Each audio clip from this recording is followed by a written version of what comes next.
आज है 27 दिसंबर 2025 दिन शनि।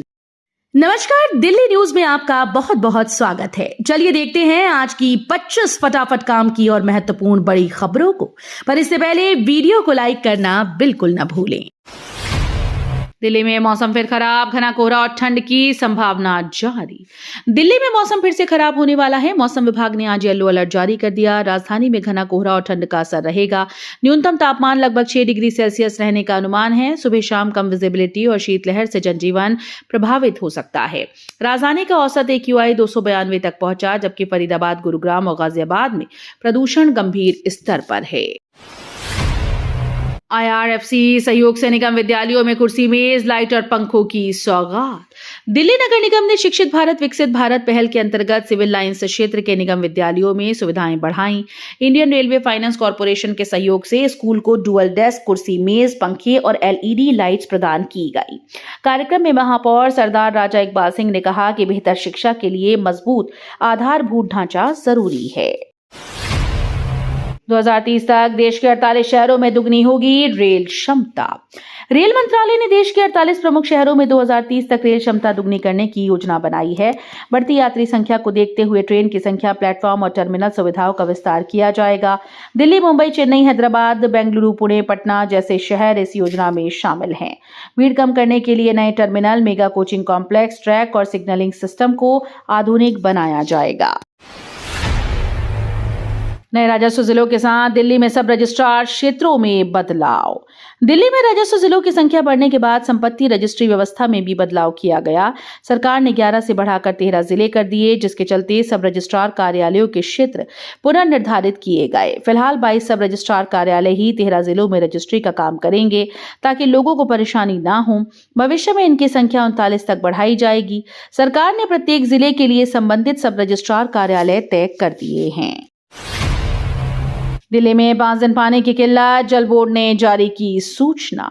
दिल्ली वासियों के लिए जरूरी खबर है। दिल्ली जल बोर्ड ने चंद्रवाल वाटर वर्क्स के कमांड एरिया में जलाशयों की सालाना फ्लशिंग की घोषणा की है। ये प्रक्रिया 2 चरणों में आज 27 दिसंबर और 29 से 31 दिसंबर तक चलेगी। इस दौरान कई इलाकों में पानी की सप्लाई कम या बंद रह सकती है। प्रभावित क्षेत्रों में कनॉट प्लेस, इंडिया गेट, संसद भवन, राष्ट्रपति भवन और NDMC इलाके शामिल हैं। नेहरू पार्क में शुरू हुई खास सुविधा, लोगों को मिलेगा स्वच्छ पेयजल।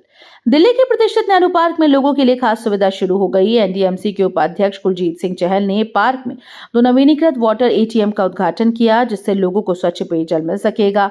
इस दौरान उन्होंने प्रधानमंत्री नरेंद्र मोदी की एक पेड़ मां के नाम पहल के तहत पौधारोपण भी किया। NDMC का कहना है कि पार्कों में बेहतर सुविधाएं देना प्राथमिकता है।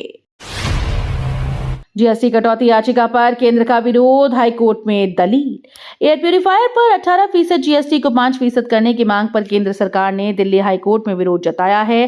केंद्र की ओर से कहा गया कि GST परिषद की प्रक्रिया को नजरअंदाज करना मुश्किलें पैदा कर सकता है। कोर्ट ने दिल्ली और आसपास के इलाकों में बढ़ते प्रदूषण का हवाला देते हुए चिंता जताई। पीठ ने कहा कि एयर प्यूरिफायर की कीमत 10 से 15 हजार रुपए है। ऐसे में आम आदमी की पहुंच के लिए GST कम करने पर विचार क्यों नहीं किया जा सकता। DU में अब 2 नहीं 1 साल का PG कोर्स NEP के तहत शुरू। दिल्ली विश्वविद्यालय ने राष्ट्रीय शिक्षा नीति के तहत PG ढांचे में बड़ा बदलाव किया। अब DU में 2 साल के बजाय 1 वर्षीय मास्टर डिग्री उपलब्ध होगी। शुरुआती चरण में ये सुविधा केवल 4 वर्षीय स्नातक कार्यक्रम के छात्रों के लिए लागू होगी। चयन मेरिट आधारित होगी। सीटें विभाग की क्षमता के अनुसार 20 से 45% तक तय होंगी। नेहरू विहार में 4 मंजिला इमारत में आग, युवक की मौत, दूसरा घायल। दिल्ली के नेहरू विहार में 4 मंजिला इमारत में भीषण आग लग गई, जिसमें एक युवक की मौत हो गई, दूसरा गंभीर रूप से घायल है। आग ग्राउंड फ्लोर पर बने मोबाइल बैटरी गोदाम में लगी और तेजी से फैल गई। स्थानीय लोगों की तत्परता से कई लोग बाहर निकल गए। गंभीर रूप से झुलसे जुनैद की मौके पर मौत हो गई, जबकि समीर अस्पताल में जिंदगी और मौत के बीच संघर्ष कर रहा है। मोबाइल चोरी या गुम होने पर CIR पोर्टल से घर बैठे करें ब्लॉक। मोबाइल चोरी या गुम होने पर अब थाने के चक्कर काटने की जरूरत नहीं है। भारत सरकार का CIR पोर्टल देश भर के टेलीकॉम ऑपरेटर से जुड़ा है और IMEI नंबर के जरिए फोन ब्लॉक कर सकता है। पहले सिम कार्ड ब्लॉक करवाएं, फिर पोर्टल पर लॉगिन कर शिकायत दर्ज करें। चोरी या खोए फोन की लोकेशन ट्रेस होगी और रिकवरी आसान होगी। प्रगति मैदान टनल में पानी रिसाव रोकने के लिए पीडब्ल्यूडी ने बनाया खास प्लान। दिल्ली के प्रगति मैदान टनल में पानी रिसने की समस्या को लेकर पीडब्ल्यूडी ने सख्त प्लान बनाया है। 3.7 करोड़ रुपए खर्च कर टनल में पॉलीयूरेथिन इंजेक्शन वाटरप्रूफिंग का काम किया जाएगा। ठेकेदार को काम के दौरान और बाद की निगरानी खुद करनी होगी और अगर रिसाव हुआ तो जुर्माना देना होगा। सरकारी जमीनों का बनेगा ऑनलाइन रिकॉर्ड, अवैध कब्जों पर लगेगी लगाम। दिल्ली में जमीनों पर अवैध कब्जा रोकने के लिए सरकार बड़ा कदम उठाने जा रही है। रेखा गुप्ता सरकार सभी सरकारी जमीनों और प्रॉपर्टी का ऑनलाइन रिकॉर्ड तैयार करेगी। इसके लिए Delhi asset management information system यानी DAMIS को अपडेट किया जाएगा। सभी विभागों को अपनी जमीनों की पूरी जानकारी देने के निर्देश दिए गए हैं। भारत मंडपम में अटल बिहारी वाजपेयी जयंती समारोह में अनुज चौधरी को मिला सम्मान। दिल्ली के भारत मंडपम में पूर्व प्रधानमंत्री अटल बिहारी वाजपेयी की 101वीं जयंती पर आयोजित समारोह में सीएम रेखा गुप्ता ने ASP अनुज चौधरी को खेल क्षेत्र में उनके महत्वपूर्ण योगदान के लिए सम्मानित किया। अनुज चौधरी ने इस सम्मान को जीवन का प्रेरक क्षण बताया। समारोह में सीएम ने अटल जी के विचारों और दूरदर्शिता की याद दिलाई, जबकि अन्य गणमान्य अतिथियों ने उनकी राजनीतिक और काव्यात्मक छवि को सराहा। आतंकवादी हमले की सूरत का अभ्यास, आम लोगों और व्यापारियों को सुरक्षा संदेश। नई दिल्ली के विवेक विहार के KB ब्लॉक मार्केट में नए साल से पहले दिल्ली पुलिस ने मॉक ड्रिल का आयोजन किया। इस अभ्यास में 2-3 आतंकवादियों के हमले का परिदृश्य रचा गया। सायरन, भागती भीड़ और पुलिस की तेज कार्रवाई से स्थिति वास्तविक लगी। पुलिस, फायर सर्विस, एम्बुलेंस और बम डिटेक्शन टीम ने त्वरित प्रतिक्रिया का अभ्यास किया। व्यापारियों और नागरिकों को सुरक्षित स्थानों पर पहुंचाया गया। भारत मंडपम में मोरारी बापू द्वारा 9 दिवसीय राम कथा का आयोजन।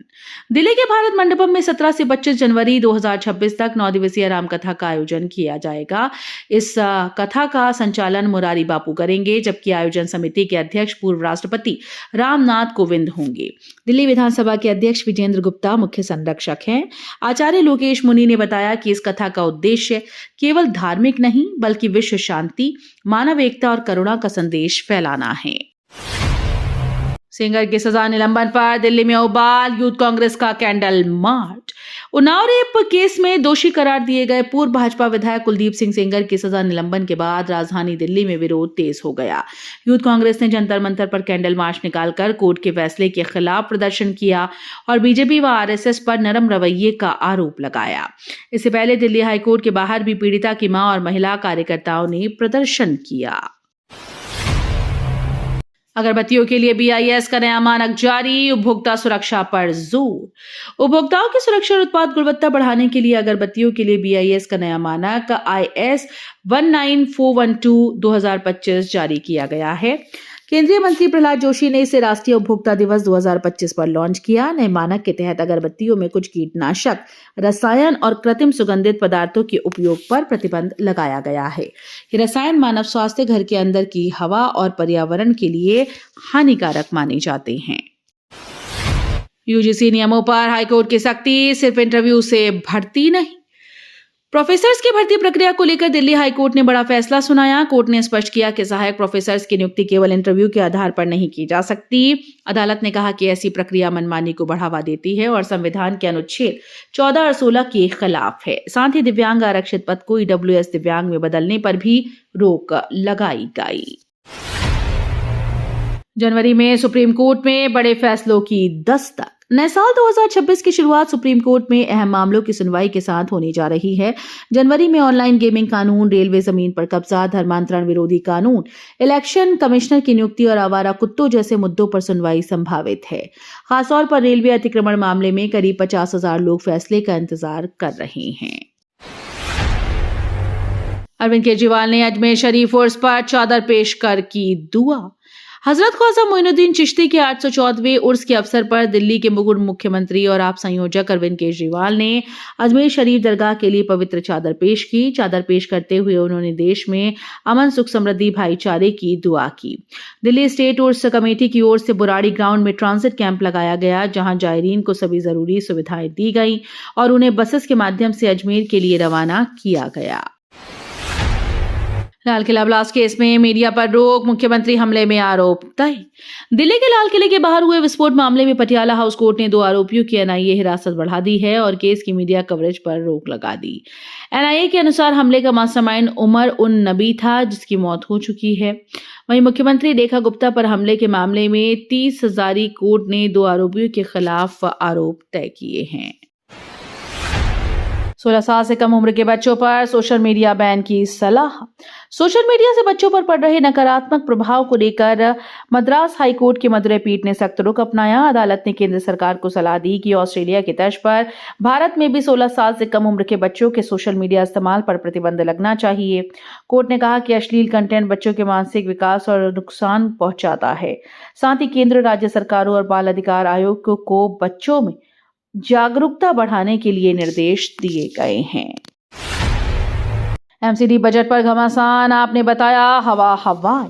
दिल्ली नगर निगम के बजट पर सदन में तीखी बहस शुरू हो गई है। विपक्ष के नेता अंकुश नारंग ने भाजपा शासित एमसीडी के बजट को हवा हवाई बताते हुए छात्रवृत्ति, स्कूल सुविधाएं, स्वास्थ्य सेवाएं और आवारा पशुओं के मुद्दे पर गंभीर सवाल खड़े किए। उन्होंने बताया कि बजट में दावे तो हैं, लेकिन जमीनी हकीकत अलग है। सेंटा क्लॉज विवाद, आपके 3 नेताओं पर एफआईआर। दिल्ली के कनॉट प्लेस थाने में आम आदमी पार्टी के 3 नेताओं पर धार्मिक भावनाएं आहत करने का मामला सामने आया। पूर्व मंत्री सौरभ भारद्वाज, विधायक संजीव झा और आप नेता आदिल अहमद खान पर आरोप है कि उन्होंने सोशल मीडिया पर ऐसा वीडियो साझा किया जिसमें सेंटा क्लॉज का मजाक उड़ाया गया। शिकायत के अनुसार वीडियो में सेंटा क्लॉज को प्रतीक बनाकर राजनीतिक संदेश दिया गया। रक्षा क्षेत्र में भारत की बड़ी छलांग, ब्रह्मोस मिसाइल का नया वर्जन तैयार। भारत अपने सुपरसोनिक क्रूज मिसाइल ब्रह्मोस का नया और उन्नत संस्करण विकसित कर रहा है। रक्षा सूत्रों के अनुसार नई वर्जन में इसकी रेंज, रफ्तार और मारक क्षमता को काफी बढ़ाया जा रहा है।